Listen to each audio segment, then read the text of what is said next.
90s की superhit actress जो कि एक आउटसाइडर होने के बावजूद देखते ही देखते इंडस्ट्री में खूब सफलता हासिल करती है, अपने करियर के पीक पर पहुंचती है और अपने समय में टॉप 5 एक्ट्रेसेस में से शुमार भी हो जाती है। लेकिन फिर करियर के पीक पर पहुंचते ही इस अभिनेत्री को बड़े बड़े प्रोजेक्ट्स से निकाल दिया जाता है।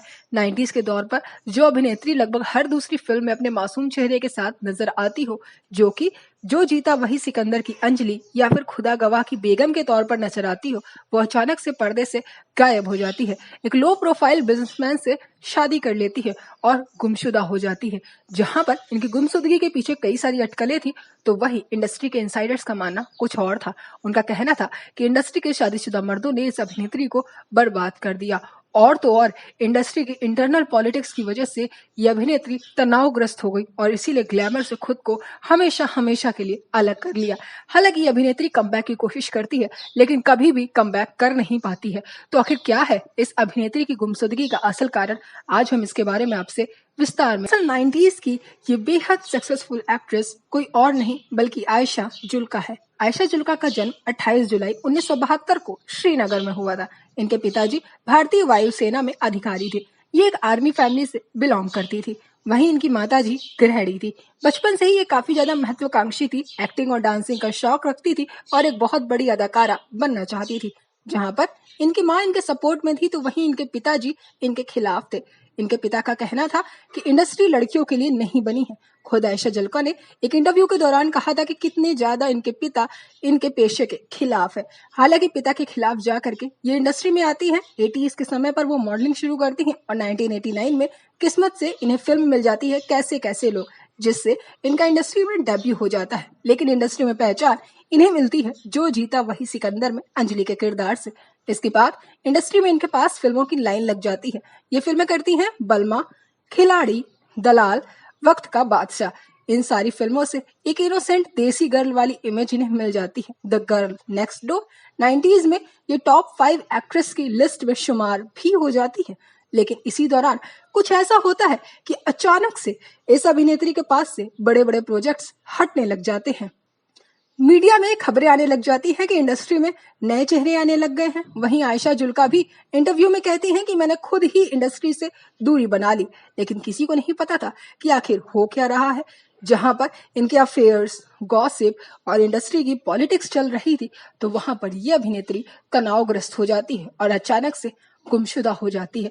तो आखिर क्या है इनकी गुमशुदगी का कारण? चलिए इसके बारे में विस्तार से जानते हैं। दरअसल अगर हमें इसके बारे में जानना है तो इसके लिए हमें एक्ट्रेस की पर्सनल लाइफ में भी जानना पड़ेगा। दरअसल ये बात शुरू होती है 1991 से 1992 में, जब ये अक्षय कुमार के साथ फिल्म खिलाड़ी कर रही थी। इस फिल्म में अक्षय और आयशा की जोड़ी को खूब पसंद किया गया था। उस समय पर अक्षय कुमार के पास प्ले बॉय का टैग भी था। सेट पर कई लोगों ने इन्हें सेट के बाहर भी देखा था। ये साथ में ही लंच करते, डिनर करते और आउटिंग्स भी जाते थे। खिलाड़ी फिल्म सुपरहिट हो जाती है और उसके बाद से अक्षय और आयशा सेंसेशन भी बन जाते हैं। स्टारडस्ट मैगजीन ने तो ये तक लिख दिया था कि क्या आयशा अक्षय कुमार की न्यू हीरोइन है, ऑफ स्क्रीन भी। और फिर क्या, इसके बाद ही इंडस्ट्री में काफी ज्यादा खबरें चलने लग जाती हैं इनके सीरियस अफेयर की और रिलेशनशिप की। लेकिन फिर वक्त आता है 1993 का, जहां पर आयशा को ये चीज साफ तरीके से पता चल जाती है कि अक्षय कुछ नहीं, सिर्फ और सिर्फ एक फ्लर्ट है। उन्हें कमिटमेंट करना नहीं आता है। और आयशा के अलावा भी पूजा बात्रा और रवीना टंडन के साथ उनका रिलेशनशिप चल रहा है। रवीना टंडन के साथ वो काफी सीरियस है, जिस वजह से ही आयशा खुद को अक्षय कुमार से अलग करने लग जाती है। खुद आयशा ने एक इंटरव्यू में एक बार कहा था कि मैं गलत इंसान पर भरोसा कर बैठी थी और सबको पता था कि वो किसकी ओर इशारा कर रही हैं, क्योंकि अक्षय कुमार की इमेज तो हर किसी को साफ तौर पर पता ही थी।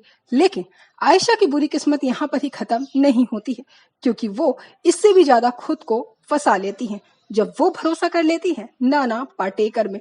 दरअसल बात कुछ ऐसी है कि 1992 से 93 में वो फिल्म आंचल कर रही होती है, जहां पर उनकी मुलाकात होती है नाना पाटेकर से।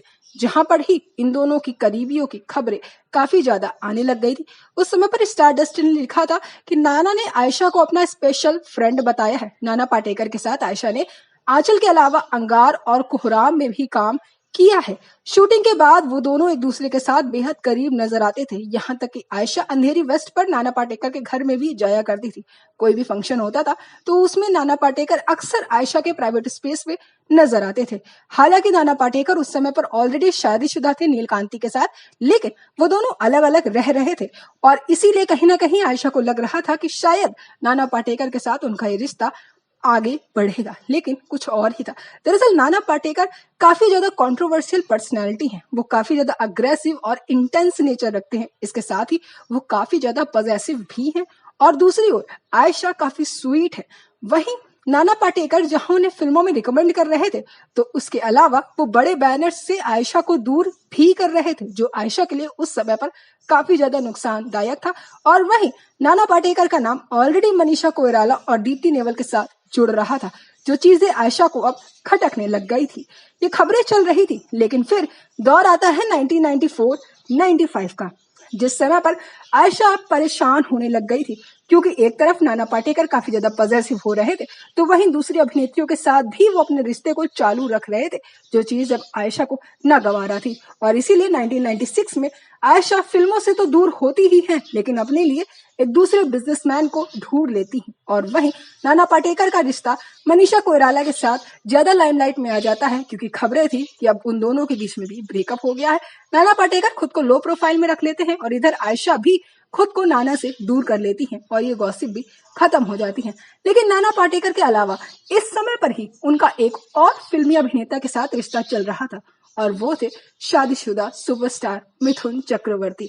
दरअसल 1993 में ही फिल्म दलाल के दौरान मिथुन चक्रवर्ती के करीब आयशा आ जाती हैं। सेट के बाहर भी ये दोनों एक दूसरे के साथ रहते हैं और इन दोनों के बीच फ्रेंडशिप से कुछ ज्यादा है, इस तरीके की अफवाहें फैलने लग जाती हैं। मिथुन चक्रवर्ती उनसे 20 साल से भी ज्यादा बड़े थे और वो ऑलरेडी शादीशुदा थे योगिता बाली के साथ। उनके इस रिश्ते पर स्टारडस्ट का कहना था अनएक्सपेक्टेड रिलेशनशिप। उन दोनों के बीच में सीरियस बॉन्डिंग है, प्राइवेट इवेंट्स में साथ नजर आते हैं। इनफैक्ट मिथुन चक्रवर्ती के घर भी आयशा गई है। और वहीं 1994 से 95 में इनके रिश्ते की खबरें पीक पर थी।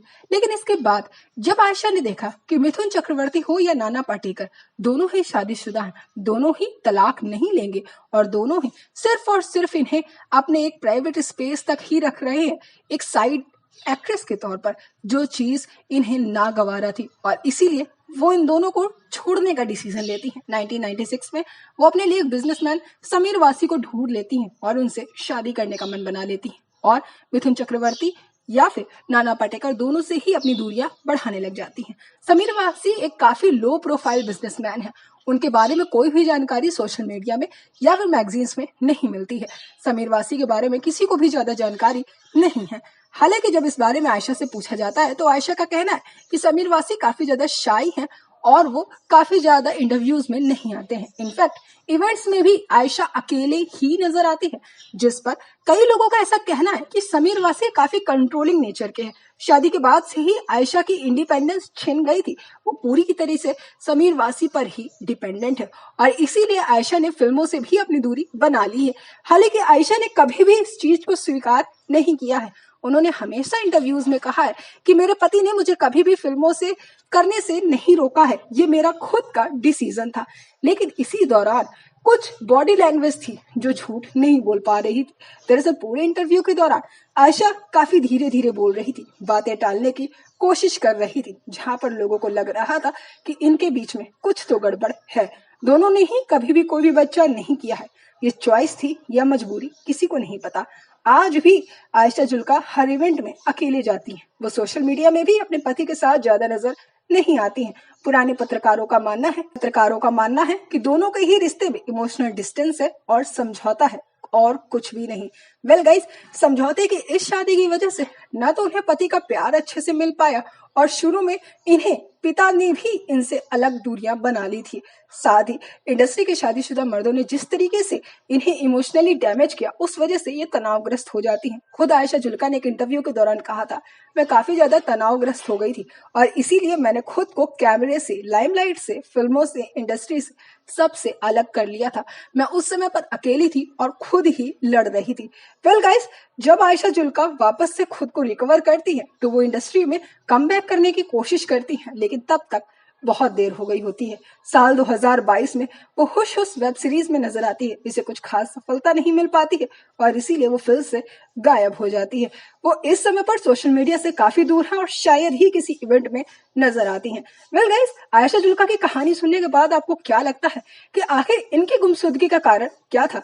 इंडस्ट्री के इंटरनल पॉलिटिक्स या फिर इंडस्ट्री के वो शादीशुदा मर्द जिन्होंने सिर्फ और सिर्फ अपनी मौज मस्ती के लिए आयशा का इस्तेमाल किया, या फिर इनके पति का काफी ज्यादा कंट्रोलिंग नेचर? आप अपने थॉट्स कमेंट सेक्शन में हमें जरूर बताइएगा।